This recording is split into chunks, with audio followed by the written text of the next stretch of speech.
Hello everybody and welcome back to my channel for yet another crochet tutorial.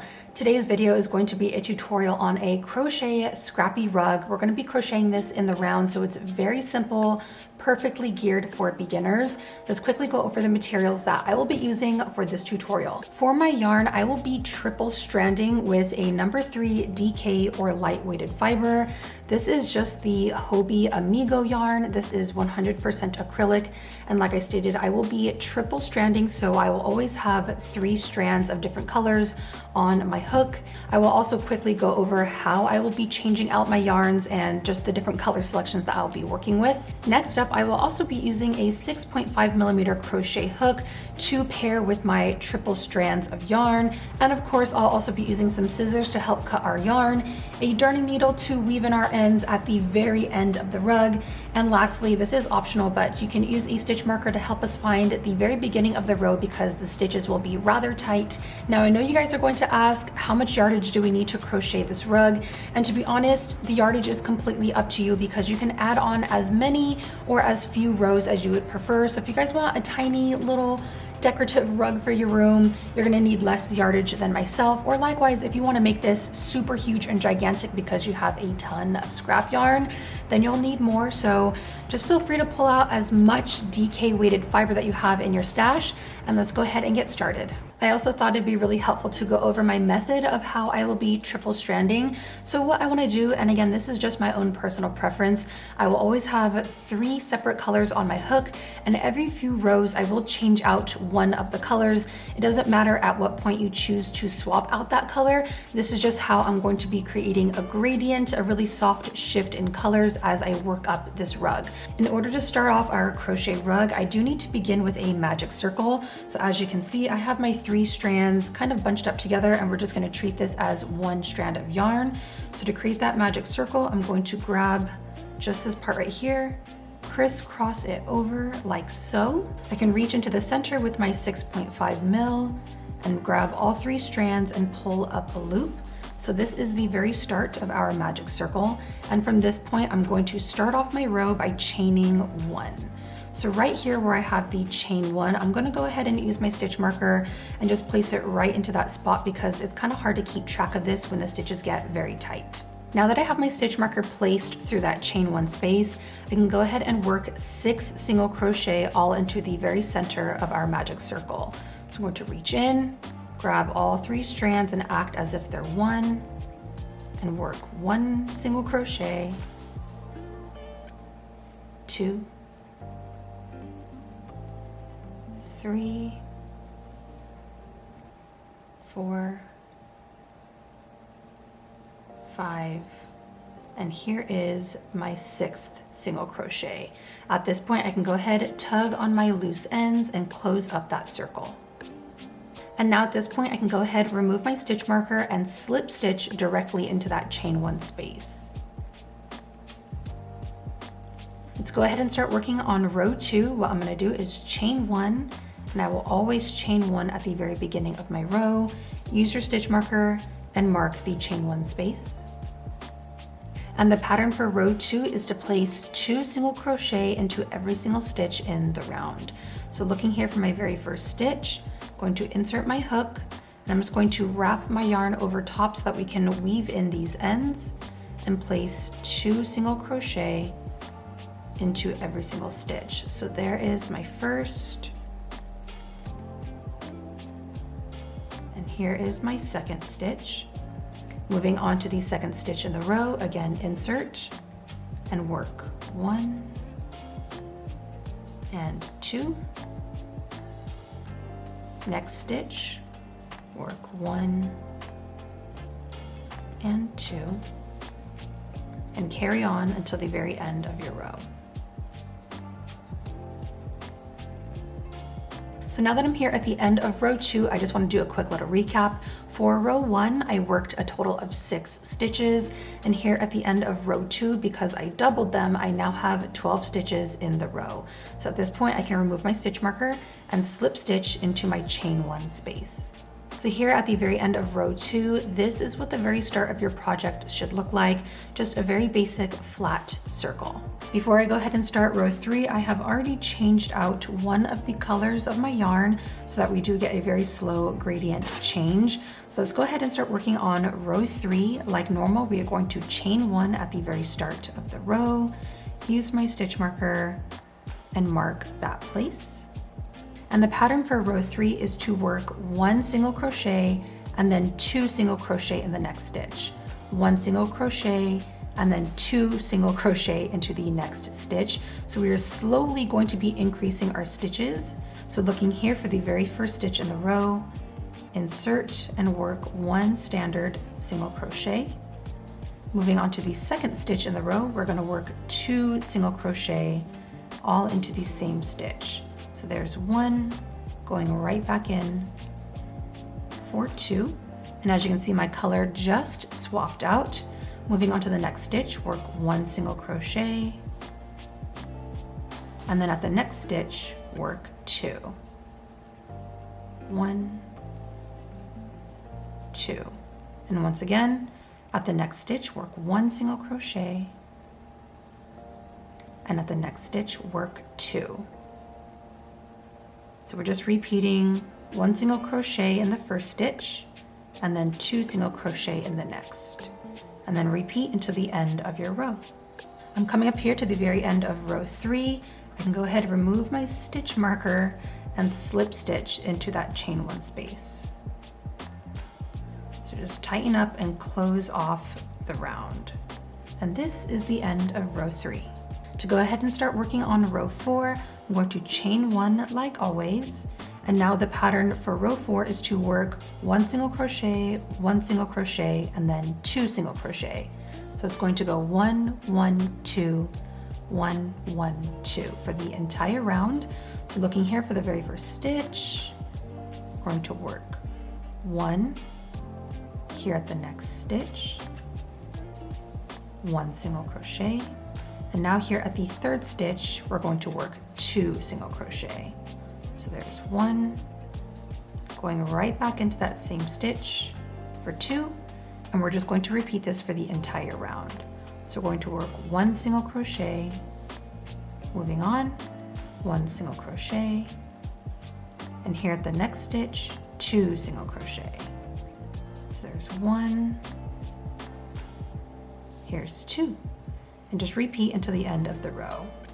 1 single crochet, 1 single crochet, 2. After your slip stitch at the end of row 4, we can go ahead and move on to row 5. Now the pattern is going to remain mostly the same. What we're going to be doing for row 5 is working 3 single crochet in a row and then increasing into our 4th stitch. But as you'll start to notice, as your rug is growing larger and larger, we do kind of get these subtle little points where the increases are taking shape. So every other row from this point forward, I'm actually going to start off my first stitch with that increase and then carry on the pattern like normal. So here for row 5, I can go ahead and chain 1. And here at my very first stitch in the row, I'm going to be placing 2 single crochet. So this will be my increase stitch at the beginning of the row, working 2 single crochet. And now I can carry on with that pattern like normal. We're going to work 3 single crochet in a row. There's 1, moving on to the next stitch. Here's 2, and moving on to the next stitch again. Here is 3 single crochet in a row, and here at my 4th stitch, I can work my increase of 2 single crochet, and then repeat that pattern over again. So work 3 single crochet like normal in a row, 3, and here at my 4th stitch, work your increase. And again, this subtle little change up in the pattern is going to eliminate that pointed edge and give us a little bit more of a rounded edge, which is what I'm going for here. So just repeat that pattern until the end of the row and then slip stitch into your chain 1 space. For row 6, we're going to go back to the original pattern. So I'm going to work 4 single crochet in a row and then increase into our 5th single crochet. So here for row 6, we're going to chain 1 like always, find your very first stitch in the row and work 1 single crochet. Moving on, here's my 2nd single crochet. Again, for my 3rd, my 4th, and now here at my 5th, I can work my increase of 2 single crochet, 2, and then the pattern repeats all over. We're going to work 4 single crochet in a row, 2, 3, 4, and then here at my 5th stitch, we're going to work that increase of 2 single crochet. Repeat this until the very end of your row and slip stitch into your chain 1 space. I've already finished up row 6, which means we can move on to row 7. Now we're gonna go back to using our increase into that very first stitch. So the pattern for row 7 is to work 5 single crochet in a row and then increase into our 6th stitch. But again, we're gonna start off with our increase in that very first stitch. So picking up here for row 7, we're going to chain 1, right here at the very first stitch in the row, work that increase of 2 single crochet. So there's 1, and 2, and now we can carry on with the pattern. So we're going to work 5 single crochet in a row. I almost said double crochet. 2, 3, 4. Here is our 5th single crochet in a row, and at our 6th we can work our increase. There's 1 and 2. And now we can go ahead and repeat. Work 5 single crochet in a row, 2, 3, 4, and 5. And now here at our 6th stitch, we can increase 1 and 2. And we're just going to repeat this until the end of the row. Make sure that you're always slip stitching into that chain 1 space. Let's go ahead and move on to row 8. Now the pattern for row 8 is to place our increase into every 7th stitch. And since we already worked that increase at the beginning of the row for the prior row, for row 8 we can work it like normal. So I'm going to chain 1, find the very first stitch in the row, and work 6 double crochet in a row, making sure to work our increase into the 7th stitch. Here's 5, 6, and here at my 7th stitch, we're going to work 2 single crochet, and that is what row 8 is looking like. So again, we're just going to repeat this until the end of the row, work 6 single crochet in a row, and increase into our 7th stitch. Now that I've gone ahead and shown you guys how to work 8 rows of this rug, we're just going to continue to add on rows in this same exact fashion. So for row 9, I will be placing my increase stitch into every 8th stitch. For row 10, my increase stitches will be worked into every 9th stitch, and so on and so forth. So for row 11, we'll increase into every 10th stitch. For row 12, increase into every 11th stitch. But keep in mind, for every other row, we are going to begin the row with our increase stitch, and that is just to help keep this circular shape instead of having the pointy little edges.